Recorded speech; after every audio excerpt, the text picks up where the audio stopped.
तो बच्चों आज हम सीखने वाले हैं to find the resistance of a given wire standard resistor using the meter bridge. हमें रिक्वायर्ड है उसमें हमारे पास meter bridge, resistance box, galvanometer, battery eliminator और एक अननोन वायर जिसका आपको रेजिस्टेंस निकालना है। ठीक है, तो एक हमें चाहिए होगी जॉकी और एक चाहिए होगा हमें वन वे की, जो कि ये रहा। ठीक है, अब चलिए देखते हैं कि हम इसे कैसे कैसे ऐड करते हैं। तो सबसे पहले आप देखेंगे जो ब्रिज है उस मीटर ब्रिज में यहाँ पे एक मेटल की स्ट्रिप लगी हुई है, देन उसके बाद ये एल शेप में एक और स्ट्रिप है।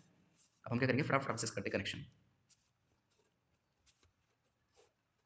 चलिए, ये कुछ ऐसा लकड़ी के फ्रेम बना हुआ है। देखिए सबसे पहले आपको क्या करना होगा, अननोन वायर जो भी आपको दिखी है वो आपको यहाँ पे ऐड करनी है इन कनेक्शन पे। तो हमने यहाँ पे एक रेजिस्टेंस ले रखा है। ठीक है, ऐसे आपको कोई अननोन वायर यहाँ पे अटैच कर देनी है। ठीक है बेटा, यहाँ पे लगा दी हमने अननोन वायर, इसको नाम देते हैं एस, इस जिसका हमें रेजिस्टेंस निकालना है। ठीक है, इसका हमें रेजिस्टेंस कैलकुलेट करना है। अब दूसरे एंड पे हम लगाएंगे अपना रेजिस्टेंस बॉक्स। यहाँ पे लगता है हमारा रेजिस्टेंस बॉक्स। चलिए कनेक्ट करते हैं रेजिस्टेंस बॉक्स को।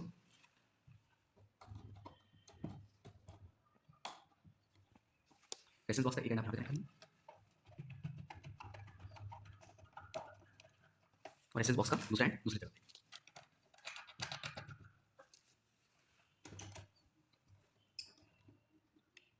तो देखिए आप जैसे कनेक्ट किया तो कनेक्ट हो चुके हैं। हम देख रहे हैं 100 सेंटीमीटर की एक वायर है, 100, ये 100 सेंटीमीटर की वायर। ठीक है, अब हम अपने गैलमीटर यहाँ पे बीच में सेंटर में देखेंगे, सेंटर स्ट्रिप पे यहाँ पे हम अपने गैलमीटर अटैच करवाएंगे।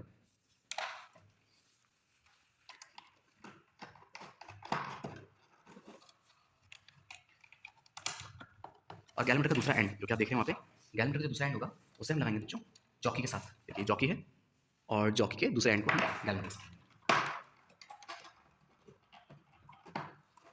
जॉकी का दूसरा एंड लग चुका है। अब हमें क्या करना है, अब अपने बैटरी एलिमेंट को कनेक्ट करना है बच्चों हमें दोनों में, दोनों साइड से, दोनों टर्मिनल को।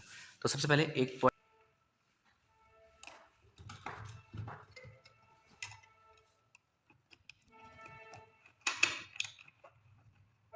बैटरी एलिमेंट का दूसरा एंड उसे हम लगाएंगे यहाँ से। देखिए अब हम क्या करें, बैटरी एलिमेंटर से ऐड कर रहे हैं। तो हमने बैटरी एलिमेंटर का नेगेटिव लगाया एंड देन पॉजिटिव टर्मिनल को बीच में लेके की एक, यहाँ पे हम की का कनेक्शन करना है, उसके बाद इसको अपने मीटर ब्रिज पे ऐड करना है। तो चलिए सबसे पहले देखिए मैंने इसका एक एंड लगाया है यहाँ पे मीटर ब्रिज पे, और जो इसका दूसरा एंड था उस पर की हेल्प से यहाँ पे की लगा देंगे। दूसरा एंड पे हमने की लगा।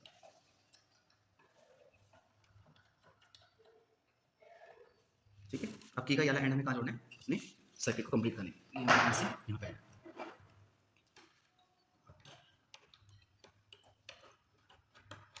इस तरह से हमारा सर्किट बिल्कुल कंप्लीट हो चुका है। ठीक है, तो एक बार सर्किट को देख लीजिए जैसे कि आपको दिख रहा होगा। ठीक है, अब हम इस फॉर्मूले पे काम करेंगे, P upon Q equals to R upon S पे। अब देखिए इसमें जो R होगा वो, अब देखिए बच्चों यहाँ से हम अपना R निकालते हैं पहले, और वो मैं निकाल रहा हूँ यहाँ पे देखिए 1 है तो मैं 1 ओम का निकाल रहा हूँ, और आपका दिख रहा है यहाँ पे 1 है तो मैंने 1 ओम का निकाल दिया। तो R की वैल्यू आ गई आपके पास 1 ओम। ठीक है, ये S वो है जिसका आपको रेजिस्टेंस निकालना है। ठीक है, अब हमें P और Q कैलकुलेट करना है। अब ये P Q कैसे कैलकुलेट होता है यहाँ देखिए, आप देखिए सबसे पहले गैलमीटर को देखिए, वो आपको न्यूट्रल पे दिखाई दे रहा होगा बीच में बिल्कुल नीडल। ठीक है, अब जब हम नीडल को इसको यहाँ टच करेंगे, एक बार देखिए डिफ्लेक्शन आया है, यहाँ देखिए मैं किस साइड लगा रहा हूँ, इसमें डिफ्लेक्शन देखिए, डिफ्लेक्शन डायरेक्शन। और देखिए जब हम इस साइड पे लगाएंगे तो डिफ्लेक्शन डायरेक्शन देखिए, डिफ्लेक्शन डायरेक्शन चेंज हो रही है। जब उस साइड पे लगाए तो उस साइड है, इस तरफ में डिफ्लेक्शन डायरेक्शन यहाँ पे है। अब हमें इसको बिल्कुल न्यूट्रल करना है कि ये बिल्कुल डिफ्लेक्शन सेंटर में आना चाहिए, ऐसे कुछ। अब देखिए अब कैसे आएगा, उसको हम सर्च करते हैं। हम इसको यहाँ से लेके गए, आपको कुछ इस तरह से स्लाइड करना है जैसा देखिए वहाँ पे डिफ्लेक्शन उसका आगे को होने लगा है। देखिए जब बिल्कुल नीडल सेंटर में आ जाएगी, देखिए आने वाली नीडल दिखाई दे रही होगी आपको, ये देखिए नीडल बिल्कुल सेंटर में आ चुकी है। जहाँ पे भी आई है उस रीडिंग को आप नोट कर लीजिएगा। ठीक है, यहाँ पे दिखाइए ये रीडिंग है 32 की, तो मैं लिख देता हूँ P टेंस टू हमारे पास आ गया 32 सेंटीमीटर, और पूरा 100 सेंटीमीटर का था यहाँ जॉकी से, यहाँ पे हमारे पास 32 सेंटीमीटर का ये आ गया। तो ये हो गया P, और रिमेनिंग आपका Q होता है। तो Q कितना हो जाएगा आपका 68 सेंटीमीटर, क्योंकि पूरा 100 था, 100 माइनस 32 करोगे तो 68 आ जाएगा। अब हमें अपना S निकालना है, तो फॉर्मूले पुट कर देंगे हम value P Q R S से, तो हमारे इससे अननोन वायर का रेजिस्टेंस कैलकुलेट हो जाता है। ऐसे बच्चों को कोई भी डाउट है, कोई कन्फ्यूजन है तो प्लीज़ यहाँ पे कमेंट बॉक्स में कमेंट कीजिएगा।